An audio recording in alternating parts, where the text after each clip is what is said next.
días, hermanos, hermanas. La verdad es que estoy muy contento de poder compartir la palabra de hoy.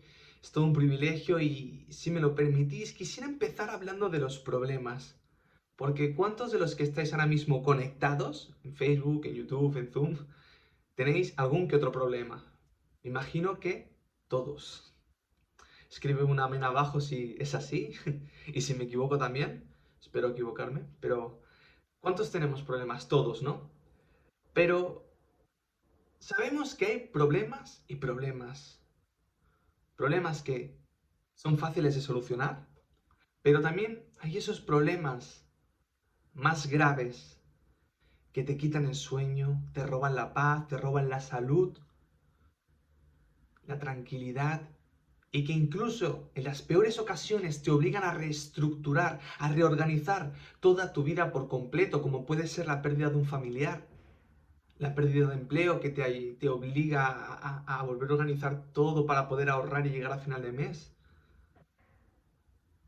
Una enfermedad que te obliga a adaptar quizás como una discapacidad que te obliga a adaptar toda tu casa para poder hacer vida normal. Pues en esta mañana quiero hablarte de una mujer que tenía un gravísimo problema. Y no era un problema de un mes, de un año, 2 años. Era una mujer que llevaba 12 años cargando con un problema que no solo incluía dolor físico, también incluía marginación, exclusión, soledad. Y quisiera que me acompañaras para poder entrar en el texto y en el mensaje a Marcos 5 del versículo 21 al 34. Voy a leer la versión Nueva Traducción Viviente. Y dice la palabra de Dios en el nombre del Padre, del Hijo y del Espíritu Santo. Dice así. Jesús entró de nuevo en la barca y regresó al otro lado del lago, donde una gran multitud se juntó alrededor de él en la orilla. Entonces llegó uno de los líderes de la sinagoga local, llamado Jairo. Cuando vio a Jesús, cayó a sus pies y le rogó con fervor: Mi hijita se está muriendo. Dijo: Por favor, ven y pon tus manos sobre ella para que se sane y viva.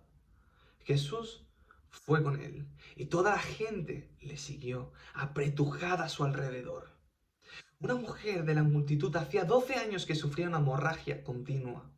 Otras versiones dicen que sufría flujo de sangre. Había sufrido mucho con varios médicos y a lo largo de los años había gastado todo lo que tenía para poder pagarles. Pero nunca mejoró. De hecho, se puso peor. Ella había oído de Jesús, así que se le acercó por detrás entre la multitud y tocó su túnica, pues pensó: si tan solo tocara su túnica, quedaré sana.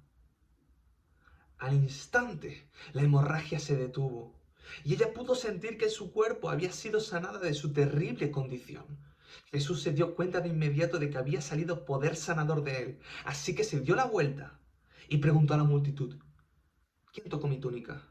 Sus discípulos le dijeron: Mira a la multitud que te apretuja por todos lados. ¿Cómo puedes preguntar quién te tocó?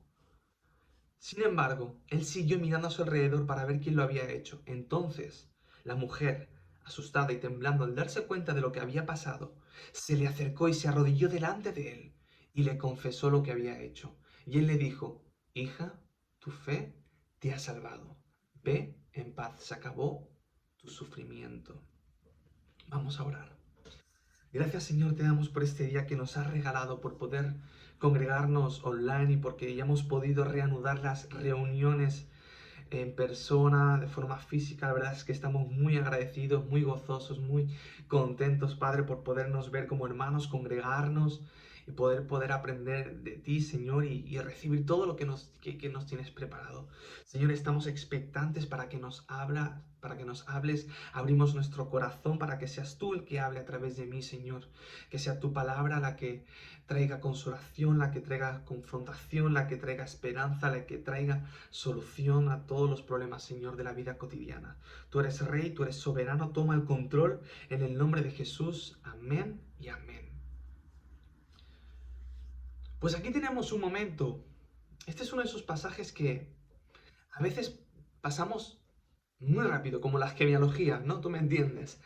Y vemos que Jesús venía de hacer un exorcismo impresionante, venía de la otra parte del lago, que era una región donde no había muchos judíos, era, podemos decir, una nación pagana, un pueblo pagano, y acababa de exorcizar al Gadareno, el famoso Gadareno, y esto de ese episodio de que manda a la legión, a los 1000 demonios, a los cerdos, y toda la gente ve ese espectáculo, pero aún así le piden a Jesús que se vaya porque no quieren perder su mercado de cerdos. Y viene Jesús desde de ese episodio, de ese momento, cruza el lago, llega a esta parte, a este pueblo, a esta aldea, y en cuanto llega, viene Jairo, el principal de la sinagoga, era como el pastor, el responsable de cuidar esa sinagoga, y viene a suplicarle, a rogarle que sane a su hija, porque está a punto de morir. Su hija está agonizando en sus últimos momentos de vida. Y él en su desesperación fue a Jesús a rogarle que hiciera algo, ya que sabía que era el único que podía hacer algo completamente diferente. Su situación era totalmente límite. Entonces Jesús acepta, va a casa de Jairo, y como podemos ver, hay dos eventos impresionantes. Un exorcismo a gran escala, lo que va a pasar ahora, o una resurrección de una niña. Pero de camino a casa de Jairo pasa algo. Algo impresionante. Una mujer. Una mujer que llevaba 12 años con hemorragias, con flujo de sangre, fue a buscar al maestro. Pero parémonos a pensar por un momento. ¿Qué significaba realmente tener flujo de sangre? Porque sí que sabemos que Jesús, mira, sanó un cojo, sanó un ciego, resucitó muertos, sacó demonios de la gente y son cosas impresionantes. Por eso cuando leemos esto, lo pasamos por alto porque parece que no es algo grave, pero si nos ponemos a pensar, esta enfermedad era horrible, era un desastre vivir con esto. Porque mira, en el plano físico, por ejemplo, sufrir flujo de sangre significaba, los síntomas eran probablemente lo primero que tenía esta mujer era anemia. Y eso significaba que vivía constantemente con mareos, con fatiga, con somnolencia, con dolor de cabeza, con debilidad, con predisposición a sufrir infecciones, enfermedades, y de una forma más crónica y más potente que el resto de la población. En otras palabras, si esta mujer pillaba un resfriado, tardaba el doble o el triple en curarse que otra persona. Cogía muchas más enfermedades que el resto de la población. Y a todo ello hay que añadir que en una cultura donde el medio de trabajo era el físico, tener una enfermedad así, sí o sí, te llevaba a la pobreza. Pero es que esto no era lo peor. Lo peor era en el plano social y ritual, ya que una enfermedad así te excluía por completo de poder participar en la sociedad. Según Levítico 15, que establece las leyes de la comunidad judía, cuando una mujer estaba en su periodo, se le consideraba inmunda tanto a ella como a todo lo que tocara, fuera un objeto o fuera una persona. En otras palabras, si abrazaba, besaba o simplemente rozaba a alguien, la persona que había tenido contacto con esta mujer tenía que limpiarse por completo, lavar su ropa, lavar todo lo que había tenido contacto con ella, y hasta el anochecer no quedaba puro de nuevo. Esta mujer no podía ir al templo a adorar, a ofrendar. No podía, muy probablemente, tener hijos o esposo. Y si los hubiera tenido, los había perdido por esto, por su circunstancia. Por eso, por esta razón, los matrimonios judíos ortodoxos suelen tener dos camas, en vez de tener una cama de matrimonio, suelen tener dos camas unidas, porque cuando llega el periodo de la mujer, las puedan separar. Y esto puede parecer algo bastante heavy, ¿no? Si te pones a pensarlo, ¿cómo puede marginar a una persona por su periodo? Es algo incluso hasta machista, podríamos decir, pero tenemos que entender que esta ley fue dada en el desierto, en un lugar donde las medidas higiénicas no eran las más adecuadas, y por eso Dios les dio una serie de instrucciones para poder ser prudentes y poder mantener la salud. De hecho, muchas de las normativas que ahora tenemos por la pandemia, si te fijas bien, en lavarse las manos, la distancia social, el confinamiento, todo eso, todas esas instrucciones ya las dio Dios a Moisés cuando estaban en el desierto. Y eso les previno de muchas enfermedades y muchas pandemias que otros pueblos alrededor sí que tenían. Pero también tenía otra función, según los rabinos, el hecho de que durante este periodo durmieran en camas diferentes también pues, mantenía la pasión dentro del matrimonio, según los rabinos. Pero bueno, para que nos hagamos una idea, tú y yo, todos los que nos estáis escuchando, prácticamente llevamos un año con distancia social entre una persona y otra, ¿verdad? Pero aún así sí que es verdad que podemos abrazar a nuestra esposa, a nuestro esposo, a nuestros hijos, a toda la gente que vive dentro de nuestro círculo de convivencia, ¿no? Pero esta mujer no llevaba un año, llevaba 12. Y no podía abrazar ni siquiera a su padre, ni siquiera a su madre, ni siquiera a sus seres más cercanos. Llevaba 12 años sin contacto humano, sin afectividad, 12 años marginada, 12 años sola, 12 años señalada como la impura. Probablemente le dirían que era la castigada por Dios por algún pecado que había cometido. La señalarían, la ultrajarían. En otras palabras, si en ese pueblo alguien sabía bien qué era la soledad y la tristeza, la depresión, era esta mujer. Ella conocía a la perfección que era sentirse sola, confinada, abandonada. Era la impura del pueblo. Y dice la Biblia que esta mujer había buscado 1000 soluciones. Por aquí, por allá, un médico, otro médico, y gastó todo lo que estaba en sus manos. Incluso acabó peor de lo que había empezado. Yo no sé qué métodos usarían esos médicos, pero dice la palabra que gastó todo lo que tenía y en vez de mejorar, por poco que sea, acabó peor de lo que había empezado. Y como detalle, esta historia está en 3 de los 4 evangelios. Y Lucas, que era médico, este detalle lo obvió, no lo puso, lo omitió. El hecho de que gastó mucho. En cambio, Marcos aquí lo enfatiza. No sé si Marcos le tenía algo de manía a los médicos, pero Marcos enfatiza el hecho de que gastó todo, porque acudir a un médico en esa época era algo realmente caro. No todo el mundo podía permitirse acudir a un médico. La gente, de hecho, iba a los sacerdotes que tenían algunas nociones sobre las infecciones y medidas a tomar, ¿no? Pero esto me hizo pensar, ¿cuántas veces nosotros hemos puesto nuestra confianza, esperanza y dedicado nuestros recursos, tiempo y fuerza en buscar soluciones donde no las hay? Llegando incluso a idolatrar todos estos medios para buscar soluciones. Por ejemplo, la seguridad social. No hay trabajo, en vez de poner mi confianza en Dios, la pongo en el SEPE, que me pague cada mes el paro, el ERTE. Por ejemplo, el dinero. Que vengo una crisis, tengo ahorros. Me quedo sin trabajo, confío en mi propia fuerza, puedo conseguir otro, en mis propias capacidades. Viene una enfermedad, no, yo soy sano, yo soy fuerte. Puedo con esta enfermedad y con todo lo que venga. Pero mira, la pandemia nos acaba de demostrar que ni los gobiernos más sólidos, que ni el conocimiento de los mejores científicos mundiales, que ni todo el dinero del mundo son suficientes.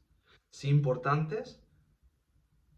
Es importante el conocimiento, la ciencia, los recursos, pero no han sido suficientes porque la pandemia ha arrasado con todo eso.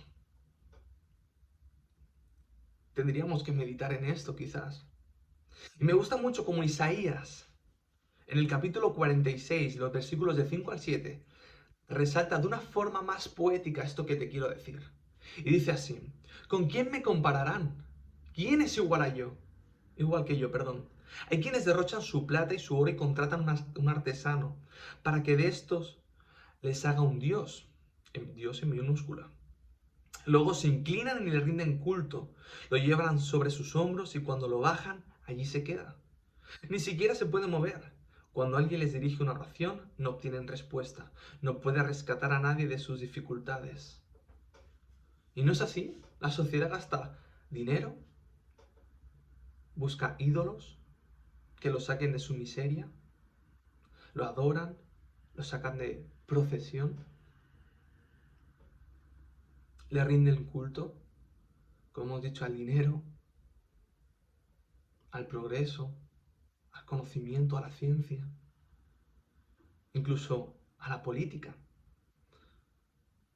¿Cuántas veces hemos escuchado que la gente dice, no, la clave del progreso está en la educación? Mira, tenemos hoy en día unos niveles de alfabetización mundial que jamás se había logrado en toda la historia de la humanidad. ¿Y cómo sigue el mundo?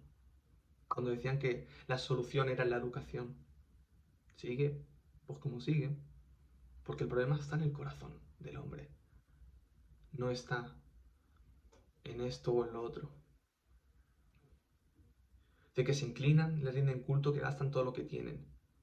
De que lo ponen sobre sus hombros estos ídolos, que lo ponen como prioridad. Pero al final son ídolos mudos.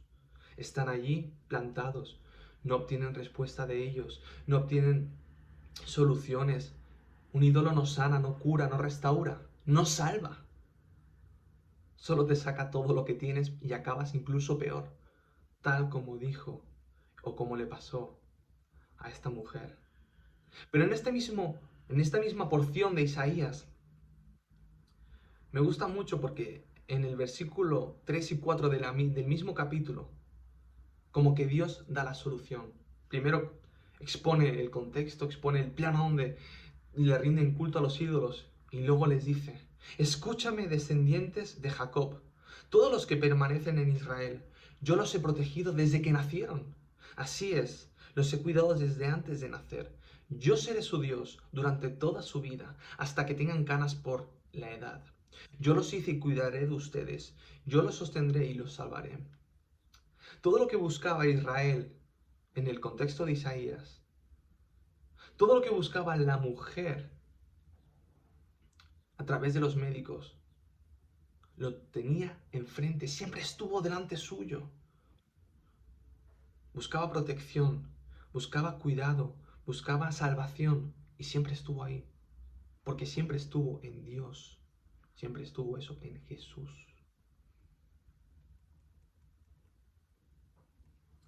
Así que la mujer no se lo pensó dos veces y dio el salto. Se atrevió a dar el paso. Porque la verdadera fe implica acción. De hecho, Santiago dijo, la fe sin obras es muerta. Dice que oyó de Jesús y no se lo pensó dos veces.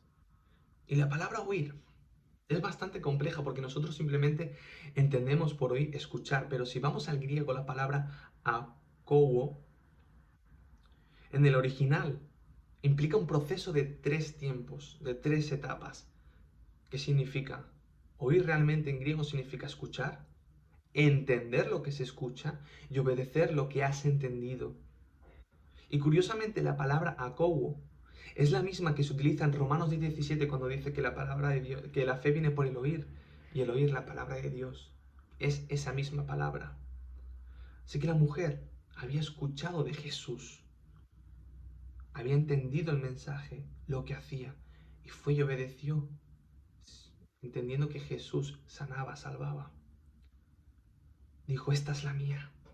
Lo he probado todo, lo he probado 1000 veces, pero lo voy a probar 1001. Aunque la gente me llame loca, no le importó. No le importó que la gente le señalara porque seguramente la conocían como la impura del pueblo. No le importó que la insultaran. No le importó que la pudieran humillar, que la pudieran rechazar, incluso hasta agredir. Jesús estaba en la aldea y eso era lo único que importaba. Que Jesús estaba en su aldea, que había llegado su momento. Y esto es como lo de los 10 leprosos. Cuando vemos ese pasaje, esa escena, no vemos a Jesús imponiendo las manos sobre los leprosos. No le vemos orando por ellos, ni tirando barro, ni haciendo nada. Simplemente les dice, ir al templo, al sacerdote. Y fue cuando ellos estaban de camino, yendo hacia el sacerdote, en obediencia a lo que Jesús les había dicho, que sanaron. Actuaron en base a la fe. Escucharon a Dios, entendieron lo que Dios les había dicho y obedecieron. Y finalmente se dio el gran milagro. Y esto es, para mí, la cúspide del mensaje, el momento clímax, no es la sanación, sino la gran revelación que trajo Jesús. La mujer propuso en su corazón, en su mente. Fue con un propósito. Si tan solo tocare el borde de su manto, quedaré sana. No fue por ir, no fue por costumbre, no fue por curiosidad, fue con un objetivo claro.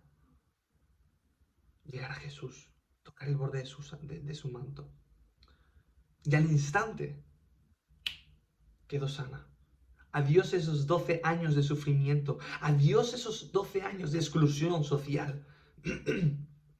Adiós esos 12 años de dolores, de fatiga, de malestar.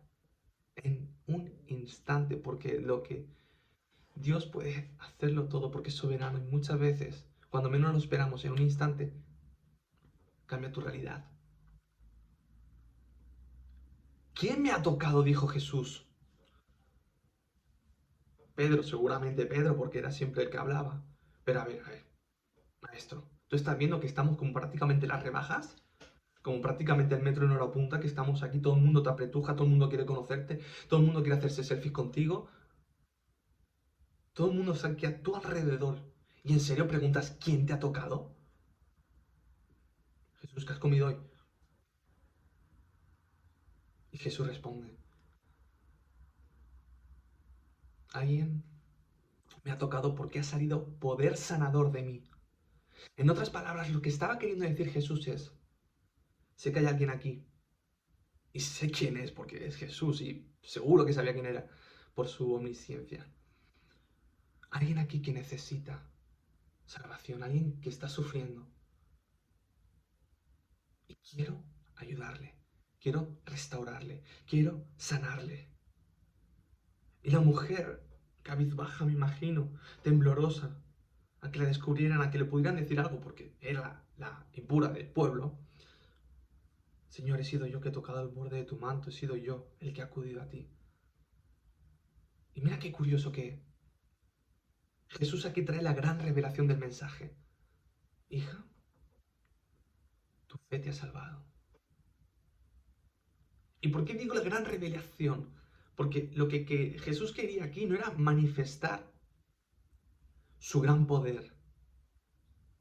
Lo que Jesús quería aquí enseñar es que Dios se había hecho hombre para restablecer la relación entre el ser humano y Dios, para abrir de nuevo ese camino que quedó roto por el pecado. Dios había dado una nueva identidad a esta mujer. Ya no era la impura, ya no era la pecadora, ya no era la marginada, ya no era la excluida, ya no era anónima. Ahora era bien conocida en los cielos. Su nombre estaba escrito en la familia de Dios. Era hija, hija del Rey de Reyes, parte de la familia de Dios. Y dicen los comentaristas que Jesús quiso exponer a esta mujer en público para que demostrar que la solución real estaba en él y no en su manto. Él era la solución. En él está la salvación, la sanidad, la restauración. Solo en él. Y ya para concluir, esta mujer, como hemos dicho, era impura. Aparentemente, de la aldea, de la escena, del pasaje, era la mujer menos digna de conocer a Jesús. Una mujer que ni siquiera podía acercarse al templo. Una mujer que no podía tener contacto humano porque volvía impuro todo lo que tocaba. Se acercó a Jesús. Y mucha gente, yo he escuchado muchas veces que les hablas de Jesús y dicen, no, es que soy demasiado pecador, soy demasiado rebelde o no soy digno de conocer a Dios. Y déjame decirte que si estás consciente de que eres un pecador y que no puedes dejar de serlo por tus propias fuerzas, estás en la condición perfecta para que Jesús entre en tu vida. En una ocasión Jesús dijo, yo no he venido por los enfermos. Los enfermos no tienen necesidad de médico. Yo he venido, digo los sanos, yo no he venido por los sanos. Los sanos no tienen necesidad de médico. Yo he venido por los enfermos. por los que viven atados, esclavizados por el pecado, por los que son conscientes de que necesitan una ayuda externa, a los que están rotos por dentro. Tenemos que ser sinceros, todos cuando venimos a Jesús venimos rotos, destrozados, venimos hechos un desastre. Pero aquí vemos que la mujer, en cuanto supo que Jesús estaba en la aldea, dijo, no voy a desaprovechar esta oportunidad. No fue por ir, como a veces vamos a la iglesia por ir, no, ella fue con la expectativa. No fue diciendo, bueno, voy a intentar uno más. No, propuso en su corazón, yo sé que me va a sanar, voy a ir y me va a sanar. Y ahora mismo, en esta ocasión, Jesús está entrando en tu propia aldea. Pero depende de ti si lo recibes, si decides tocar su manto o decides quedarte de brazos cruzados. No existe pecado suficientemente grave que Jesús no pueda perdonar, siempre que haya un corazón arrepentido. Déjame decirte que no eres lo suficientemente pecador para que Jesús no te pueda perdonar siempre que vengas con un corazón sincero. No desaproveches, Jesús está en la aldea, Jesús está tocando tu puerta, como dice en Apocalipsis.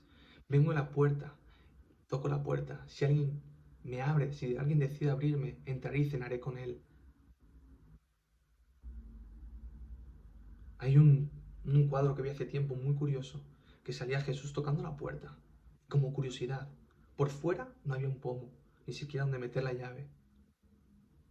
Eso quiere decir que el único que puede abrir la puerta de tu corazón eres tú mismo.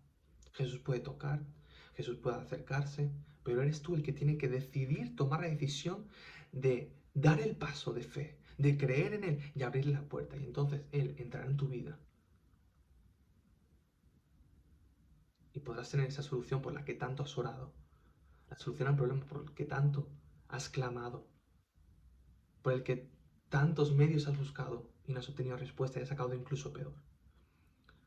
Solo atrévete a dar el salto de fe, a dar el paso y confía en aquel que todo lo dio, que unió cielo y tierra, lo divino con lo humano. No esperes más, atrévete a dar el paso. Que Dios te bendiga.